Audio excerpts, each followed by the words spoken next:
Hello children, how are you all? I am fine here and I expect the same from you. I am Dakshayani, handling biology from Bardasmar Metric Higher Secondary School, Arakonam. Children, today we are going to see 11th standard zoology, chapter 2. The name of the chapter is Kingdom Animalia. In this chapter, we are discussing about the various phylums, and in the previous classes, we have discussed about the phylum Porifera, Cnidaria, and Ctenophora, and in this session we are going to discuss about the phylum Platyhelminthes, right? So just look at this picture, children. What are all these organisms? They are all the flatworms, right? So all the flatworms are categorized into a phylum Platyhelminthes. So let us discuss the topic in detail. So now we are going to study, this is a tapeworm, right? It is very flat in size. We can also call it as a ribbon. What is a tape, children? The other name of a tape is ribbon, which is very flat and there is no cavity in between them. So now let us see what is the name, or what is the reason behind the name Platyhelminthes. In Greek, platy, the word platy refers to broad or flat. Broad or flat, and the word helminthes refers to worms.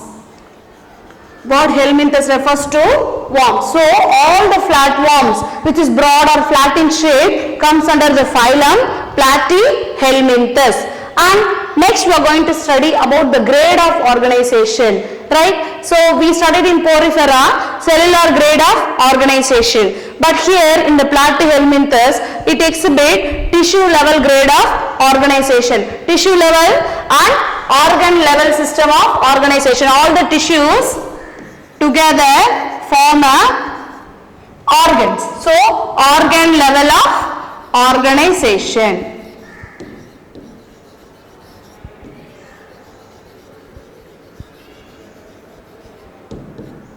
Next, symmetry. What is the symmetry, children? Any plane of division which divides the organism into equal parts, we call it as a symmetry. So the phylum Platyhelminthes exhibit bilateral symmetry. Bilateral symmetry. That is, if this is an organism, it can be cut only in one direction into two equal parts. So bilateral symmetry. And coelom. What is the meaning of the coelom? Coelom refers to body cavity. Coelom refers to body cavity. But here in the flatworms there is no coelom or body cavity. Hence they are classified under acoelomate. A means absent. So acoelomate organism. And germ layers. Based on the germ layers, we can classify this phylum under triploblastic.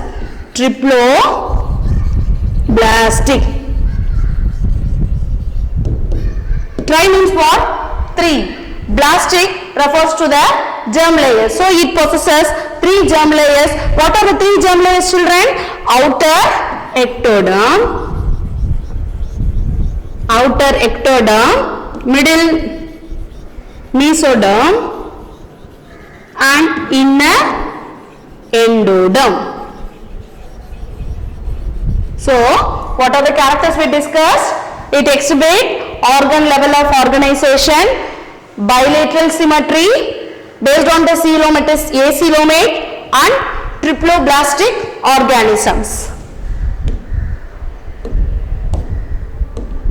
And now we are going to see some other characters such as cephalization. What I mean by cephalization, children, is the organs. If some of the organs are located near the head, we can call the organism exhibit cephalization. So cephalo refers to the head. So in this is a planaria. What are the things, what are the organs we can see near the head, children? We can see the sensory organs, gastrovascular cavities, and the pair of eyes, nerve cord. Everything arises from the what? Cephalic organ. So we can say the organisms of flatworm exhibit cephalization and their direction is unidirectional, that is they can move in only one direction. They cannot turn back or they cannot go here and there. They can swim, they can move only in one direction. Next we are going to see about the head. Head we can call it as a scolex. We can call it as a scolex of tapeworm, right? And here you can see children, this is an endoparasite. When you call an organism as endoparasite, when it lives inside our body. Tapeworms are found inside our intestine only and they need the organs for attachment, right? Just look at this picture. You can see the hooks. You can see the hooks which helps in attachment and also the suckers. And also the suckers which help in attachment. So this tapeworm attached to our intestine with the help of these hooks and suckers.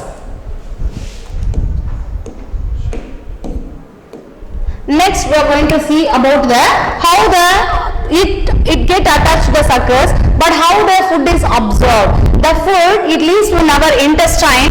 It lives in our intestine. The tapeworm lives in our intestine. Now what happens? The nutrients are absorbed through the body surface. So how it absorbs children? With the help of body surface. So you look at this picture.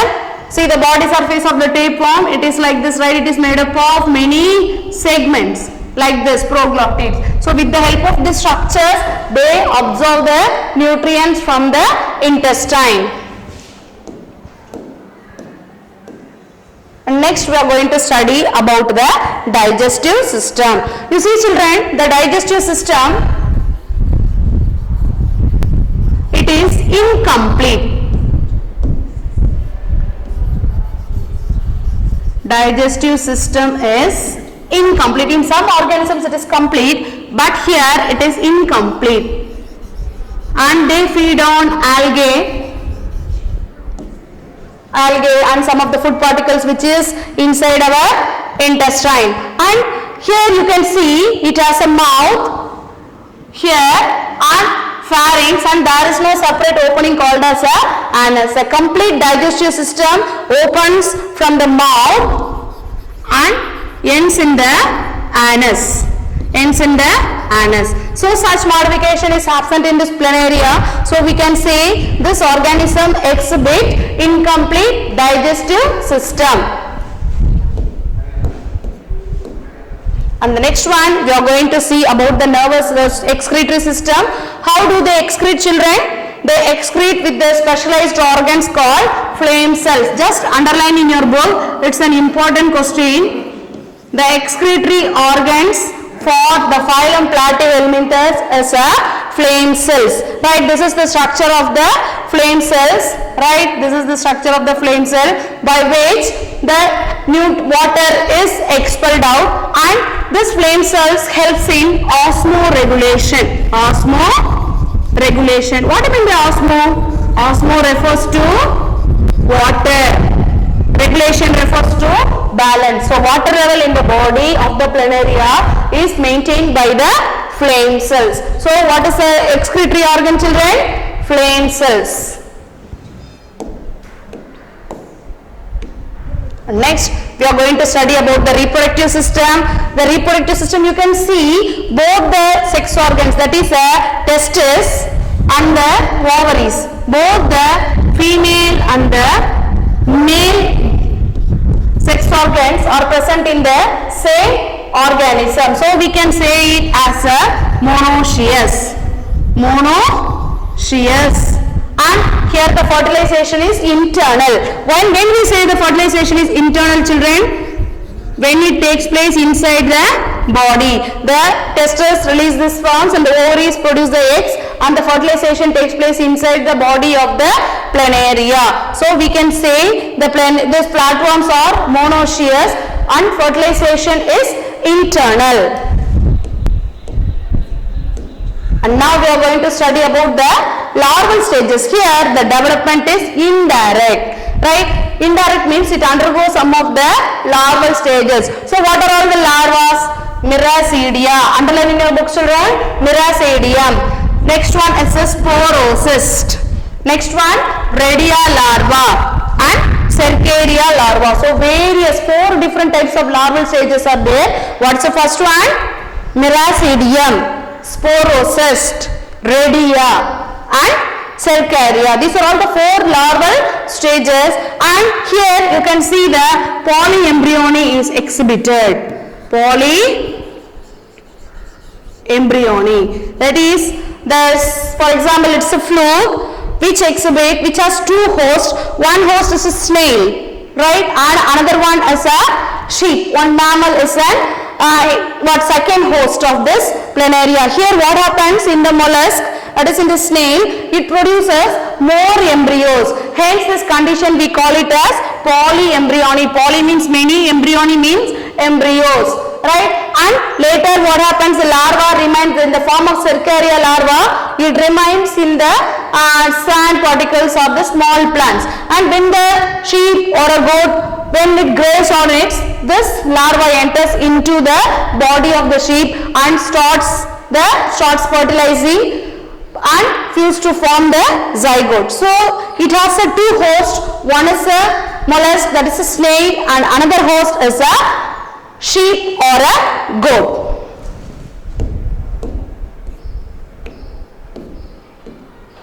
And this planaria, these flatworms exhibit the higher degree of regeneration. What do you mean by regeneration, children? If we cut the organism, for example, just imagine this planaria is cut into 3 different parts: head, middle piece and the tail.